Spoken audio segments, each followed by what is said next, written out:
করা হয় আজ আমরা দেখে নেব। আর এমনই দারুণ দারুণ রান্নার রেসিপি সহজ উপায়ে শেখার জন্য আজই সম্পাস কিচেন সাবস্ক্রাইব করে নিন, যা সম্পূর্ণ ফ্রি। আর অবশ্যই এই রেসিপিটা লাইক ও শেয়ার করে আমায় সাপোর্ট করতে ভুলবেন না। তাহলে চলুন শুরু করি। সবার প্রথমে আমি নিয়ে নিয়েছি 500 গ্রাম কাতলা মাছ। ভালো করে ধুয়ে জলটাকে ঝরিয়ে নিয়েছি। মাছটাকে এবারে ম্যারিনেট করব। তার জন্য দিয়ে দিচ্ছি হাফ টিস্পুন নুন, দিয়ে দেব 1/4 টিস্পুন হলুদ গুঁড়ো আর 1/4 টিস্পুন লঙ্কার গুঁড়ো দিয়ে দিলাম। এবারে নুন, হলুদ আর লঙ্কার গুঁড়ো মাছের মধ্যে ভালো করে মাখিয়ে নিয়ে 5 মিনিট রেখে দেব। তারপর চলে যাব রান্নাতে। এবারে কড়াইতে বেশ কিছুটা পরিমাণে রিফাইন্ড অয়েল নিয়ে নেব। তারপরে মাছগুলোকে ভেজে নেব। একটা একটা করে কাতলা মাছগুলো দিয়ে দিলাম। মিনিট খানেক হয়ে গেলে এগুলোকে উল্টে দেব। তারপর উল্টে পাল্টে ভালো করে মাছগুলোকে ভেজে নিতে হবে। মাছগুলো ভাজা হয়ে গেছে, লাল লাল করে মাছগুলোকে ভেজে নিয়েছি। এবার এগুলোকে তেল থেকে ছেঁকে তুলে নেব।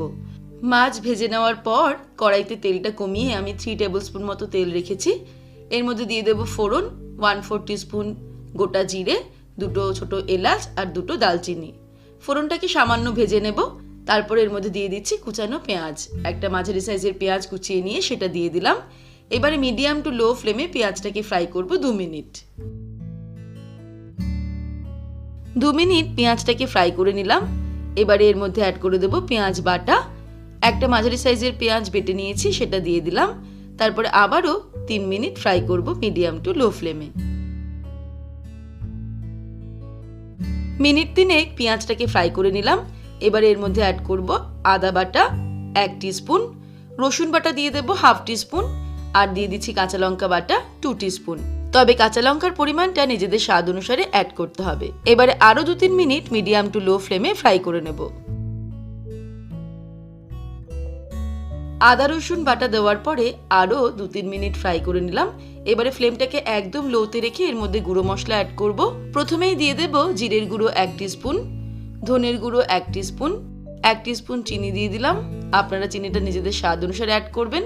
আর দিয়ে দিচ্ছি স্বাদ অনুসারে নুন, হাফ টিস্পুন নুন দিয়ে দিলাম। এবারে এই গুঁড়ো মশলার মধ্যে জল অ্যাড করব।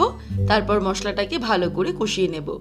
ফ্লেমটাকে লোতে রেখে 3 থেকে 4 মিনিট মশলাটা কষিয়ে নিয়ে ফিরে আসছি। মশলাটাকে ভালো করে কষিয়ে নিয়েছি। এবারে এর মধ্যে অ্যাড করে